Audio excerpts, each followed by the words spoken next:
masuknya kuman, virus, jamur itu salah satunya pembawanya adalah tangan petugas kesehatan.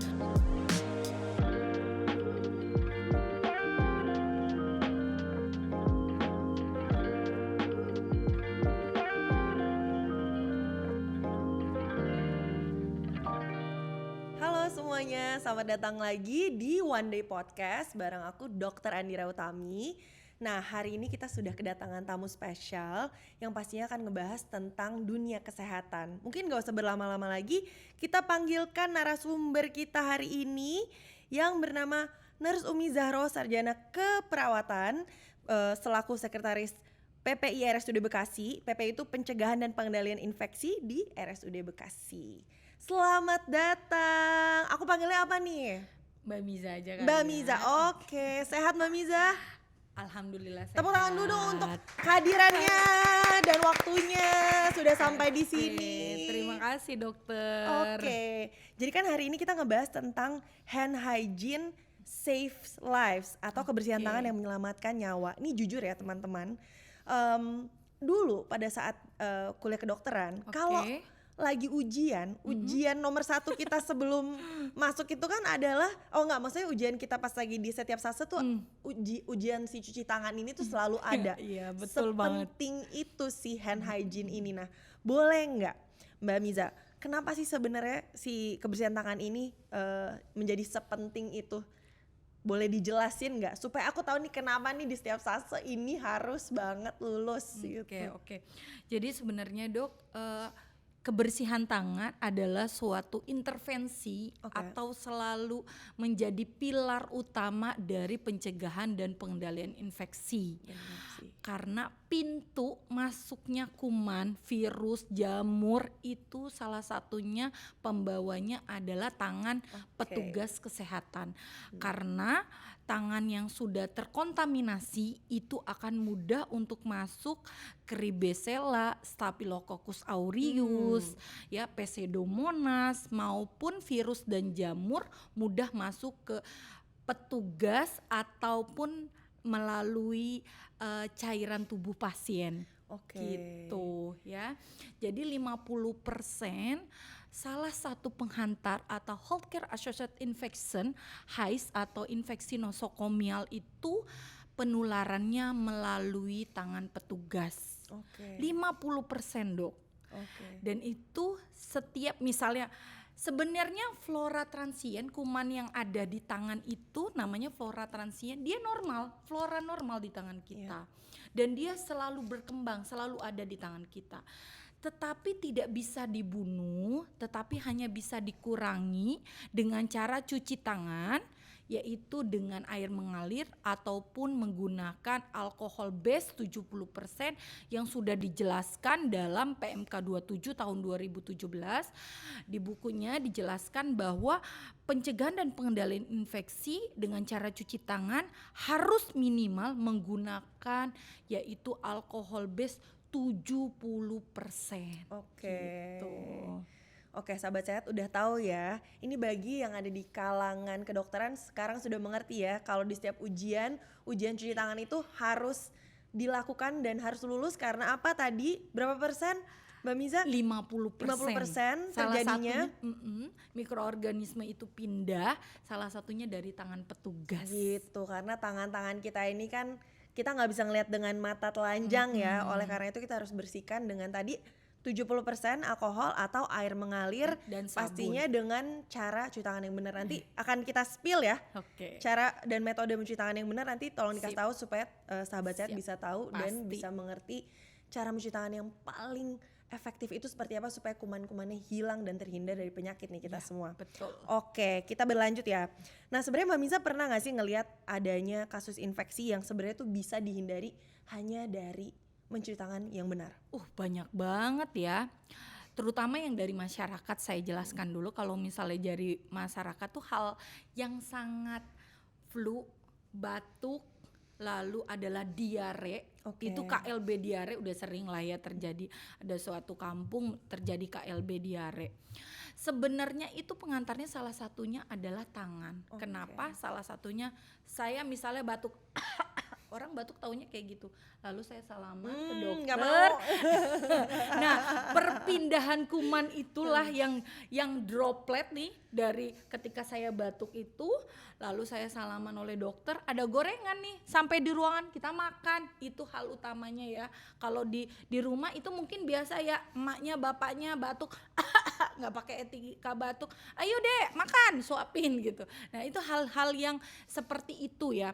Nah, ibunya dari kamar mandi lalu lupa untuk melakukan kebersihan tangan, tetapi langsung menyiapkan bekal makan untuk anaknya. Padahal hal yang sepele, tetapi karena di dalam usus kita itu ada kuman yang namanya E. coli. Nah, E. coli itu pindah ke makanan yang tadi disiapkan oleh ibunya, dimakan oleh anaknya. Pasti anak yang di bawah, khususnya balita ya, yang sangat pencernaannya sensitif, ketika ada kuman pasti dia langsung mencret atau diare ya kita sebutnya. Nah, kalau di tenaga kesehatan sendiri gimana? Banyak beberapa kasus yang mungkin misalnya hal sepele dari infus. Semua orang yang namanya datang ke rumah sakit itu pasti diinfus, Dok. Benar nggak, Dok? Ya pasti diinfus karena dia butuh cairan misalnya ya. Nah, petugasnya lupa cuci tangan. Padahal merasa safety karena dia udah pakai sarung tangan. Tapi sebenarnya Mutu Keselamatan Pasien sudah sering menjelaskan bahwa yang namanya sebelum kita pakai sarung tangan itu wajib melakukan kebersihan tangan. Itu PPI pasti udah cerewet banget tuh. Pencegahan pengendalian infeksinya tuh udah bukan ngoceh lagi, udah sering banget tuh untuk ngingetin yang namanya walaupun pakai sarung tangan itu selalu ada berpori, Dok. Jadi harus tetap pakai yang namanya cuci tangan gitu. Jadi udah banyak yang namanya infeksi karena pemasangan infus, ternyata ditemukan kuman lingkungan ada di saluran infusnya. Nah, itu kan tidak normal. Kenapa kuman lingkungan atau Kribesella atau Staphylococcus aureus atau virus atau jamur ditemukan di saluran yang namanya darah? Itu tidak normal. Ngerti, gitu. paham. Nah, dia siapa yang nganter, siapa yang bawa? Nah, Kuman-kuman ini siapa nih Iya. yang nganterin? Mobilnya siapa? Iya, siapa sih yang menghantarkan? Apakah perawat, apakah dokter, apakah orang laboratorium, apakah radiografer? Nah, tenaga kesehatan ini kan banyak. Jadi kalau bisa dari garda terdepan, pintu masuk sampai pintu keluar kamar jenazah itu wajib yang namanya melakukan kebersihan tangan gitu, Dok. Oke, nah ini menjawab juga kenapa di rumah sakit itu di setiap sudut-sudutnya selalu ada wastafel dan dikasih lihat ya ada stiker biasanya cara berapa langkah untuk mencuci tangan. Iya, Karena betul. sepenting itu tangan kita nih, Iya. karena kita bisa membawa petaka, bisa juga membawa kesembuhan sebagai tenaga kesehatan. Nah, tapi karena kuman-kuman ini tidak terlihat, makanya cara memitigasinya adalah Betul. untuk selalu Cuci mencuci tangan sebelum melakukan tindakan apapun ya. Iya, betul, Oke, Dok. itu harus terpatri nih di sebenarnya nggak cuma tenaga kesehatan ya, kita Iya. semua juga harus semuanya melakukan. masyarakat yang tadi, salah satunya yang tadi bisa batuk, pilek, diare itu hal sepele. Oke. Diingat ya, sahabat sehat supaya kita sehat terus nih. Oke? Betul. Nah, kita lanjut nih. Sebenarnya dengan kebiasaan-kebiasaan yang termasuk sederhana ya. Si mencuci tangan ini kan sebenarnya Betul. kegiatan atau hal yang effortnya tuh kecil sebetulnya tapi dampaknya besar. Karena menjaga kesehatan, menjaga kebersihan. Nah, gimana sih menurut Mbak Miza untuk mengubah mindset orang-orang supaya punya mindset tuh kita harus cuci tangan dulu nih sebelum ngapa-ngapain Oke. dulu gitu. Sebenarnya kalau kita untuk mengubah seseorang itu dengan cara pendekatan, bagaimana cara mendekati orang itu biar melek bahwa sepenting itu cuci tangan. Satu adalah komunikasi, dua edukasi, lalu ditanamkan bahwa diri kita bahwa itu adalah salah satu mutu keselamatan pasien. Pasien safety-nya seperti itu. Pertama kita komunikasi. Jadi kita komunikasi bahwa Mbak tadi cuci tangannya salah. Mbak jangan lupa cuci tangan kalau mau tindakan. Mbak, sebenarnya itu. Tapi sebenarnya ini sedikit bercerita. Oke. Kalau di dunia aku dulu pemaksaan adalah jalan utama. Betul, pemaksaan. Dan otomatis selain kita mengingatkan, kita harus memberikan edukasi. Benar. Edukasi di setiap lini. Salah satunya ya banyak, mungkin kalau teman-teman main ke RSUD Dr. Hasbullah Abdul Majid Kota Bekasi, di setiap rolong itu ada yang namanya poster cuci tangan. Yes. Lalu di setiap wastafel itu ada gambar cuci tangan. Benar. Terus kita melakukan finger, itu di sebelahnya langsung ada poster, langsung ada hand sanitizer. Terus kita mau di depan lift, meninggalkan lift, itu selalu ada. Karena memang itulah cara-cara kita kampanye, mengingatkan bahwa rumah sakit hanya terlihat doang bersih, tetapi sebenarnya banyak kuman. Bagaimana cara memotivasi pengunjung, petugas, bahkan pasien untuk melakukan kebersihan tangan? Yaitu dengan cara salah satunya kita mengingatkan dengan poster-poster, terus lagu-lagu cuci tangan. Nah, terus beberapa titik-titik tertentu yang memang ada pojok-pojok edukator yang memang dibutuhkan untuk mengingatkan petugas, pengunjung dan pasien untuk melakukan kebersihan tangan dan menggunakan APD gitu, Dok. Oke. Harusnya nggak cuma di rumah sakit kali ya, kita bisa memberikan rekomendasi kali ya ke Dinkes kali atau kemana ya? Bener. Iya bener gak? Sebenarnya waktu zaman COVID itu bagus banget loh, Dok. Semua tempat para wisata, mau itu kebun binatang, mau dimanapun kita berada, termasuk mall, itu semuanya memberikan cuci tangan, terus poster, lalu ada hand sanitizer di setiap titik ketika pintu masuk. Pokoknya banyak inilah ya waktu zaman COVID. Tetapi ketika COVID melandai, seperti sekarang sudah dinormalisasikan, justru itu hilang.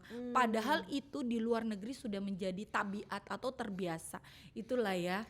Padahal sebenarnya kan kita punya Germas ya, Gerakan Masyarakat Sehat, yang di dalamnya juga sebenarnya mengandung si cuci tangan itu. Mungkin kita butuh Mbak Miza lainnya nih untuk menyuarakan terus-menerus. Jangan bosan-bosan ya Mbak, karena kan kita lagi mau mencegah penyakit nih. Benar. Nah, supaya kita tahu, mungkin bisa nggak kita di-spill nih metode mencuci tangan yang baik dan benar, langkahnya seperti apa, dan bisa diperlihatkan dengan apa, coba boleh dikasih boleh kasih lihat ya Mbak Miza ya? Boleh banget. Jadi Dok, sebelum kita melakukan kebersihan tangan ya, untuk teman-teman tenaga kesehatan khususnya ya, aku mengingatkan bahwa harus membuka semua aksesoris. Oke, jadi pertama yang pakai cincin selama dinas, pokoknya kalau bisa jangan dipakai. Terus gelang, cincin, terus seperti jam tangan itu harus dibuka dulu, Dok. Setelah itu saya akan menyontohkan cara cuci tangan yang baik dan benar. Oke, kita contohin pakai yang namanya ini sarung tangan, biar teman-teman paham apa bedanya ketika kita menggunakan cuci tangan dengan 6 langkah yang baik dan benar. Itu apa sih bedanya kalau kita nggak cuci tangan yang baik dan benar gitu. Biar kelihatan ya, ini kalau misalkan cuci tangannya benar, semua sisi tangan tuh akan kena. Iya, gitu kan? betul banget. Oke. Nah, ingat cuci tangan itu harus menggunakan hand rub berbasis alkohol 70%. Mungkin nanti PT One Jack Indonesia kalau misalnya mau bikin hand rub, pastikan bahwa alkohol base-nya itu harus 70% ya. Nanti diinfo ke R&D. Oke, ingat tuangkan hand rub atau sabun sekitar 3-5 cc. Oke. Setelah itu gerakan yang pertama adalah telapak tangan. 1, 2, 3, 4 gitu. Setelah itu adalah punggung tangan. 1, 2, 3, 4. Nah, sering terjadi ketika kita melakukan kebersihan tangan, ini teman-teman nakes ini suka lupa nih, Dok. Ini gerakan ini nih. Jadi mereka rata-rata ngangkat gini. Iya gitu. Nah, ini sebenarnya harus nempel. Setelah itu adalah sebaliknya, karena kan tangannya ada 2 ya. 1, 2, 3, 4. Setelah itu adalah sela-sela jari. 1, 2, 3, 4. Oke. Setelah itu adalah gerakan mengunci 1, 2, 3, 4. Jadi ketika mengunci itu posisi ibu jari itu harus di samping. Nggak usah gini-gini karena nanti ada gerakan tersendiri untuk membersihkan ibu jari, Dok. Gitu.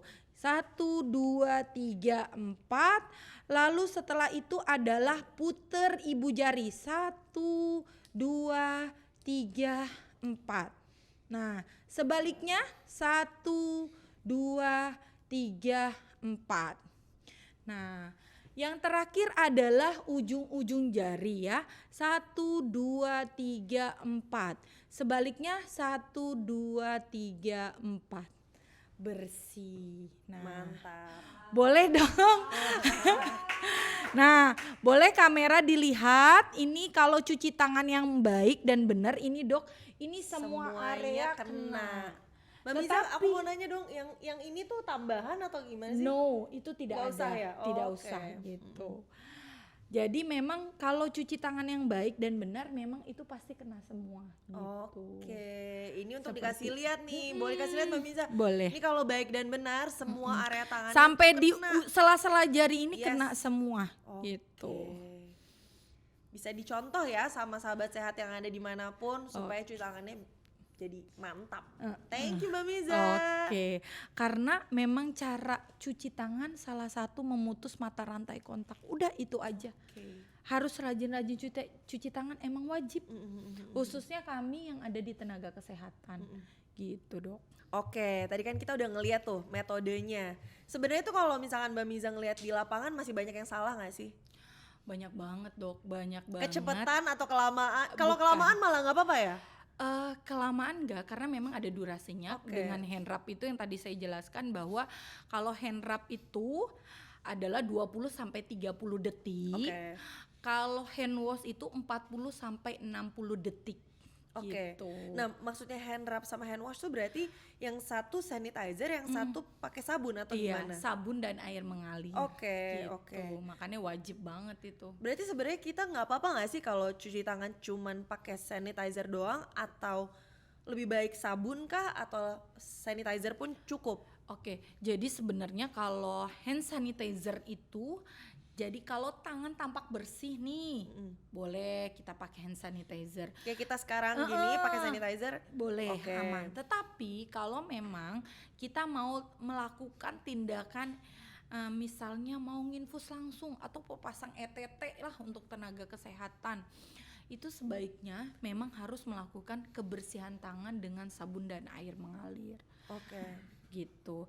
Jadi dan pastikan ketika melakukan kebersihan tangan itu kita habis pakai sabun nih, Dok, udah selesai 6 langkah seperti yang tadi saya contohkan, kita mengulang kembali tindakannya. Gitu. Jadi saat air tetap mengalir, jadi kita melakukan kebersihan tangan kembali dengan gerakan yang 6 langkah yang tadi. Gitu. Karena memang itu poinnya, karena ketika kita mengulang kembali, sabun-sabun yang ada di sela-sela ini itu akan turun. Kalau kita tidak melakukan 6 langkah lagi saat kita pembilasan, itu akan merasa licin. Gitu. Terima kasih sekali lagi Mbak Miza sudah mengedukasi kita semua sahabat sehat di sini. Sangat terbantu dengan ilmu yang diberikan sama Mbak Miza. Nanti jangan lupa diikutin tuh metode pencucian tangan yang benar dan baik supaya kumannya tuh hilang semua dari tangan kita. Jadi ada pesan-pesan tambahan lagi untuk tentang kebersihan tangan ini? Intinya kebersihan tangan adalah bukan protokol yang harus tiap hari dilakukan. Itu adalah bukti profesionalisme kita sebagai tenaga kesehatan bahwa itu memang harus kita lakukan, karena hak dan kewajiban pasien adalah dia harus tahu bahwa kita sudah melakukan kebersihan tangan sebelum kita melakukan tindakan. gitu dok. Oke, terima kasih Mbak Miza. Iya, sama-sama, Sekali Dok. lagi kita berikan tepuk tangan yang paling meriah untuk 1000 penonton yang ada di sini.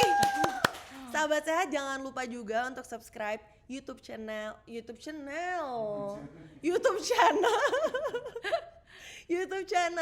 Wanjek TV dan juga follow Instagram wanjek.indonesia supaya semakin seru lagi obrolan dan diskusi kita bareng-bareng sama sahabat sehat dan juga narasumber yang akan kita undang di episode berikutnya.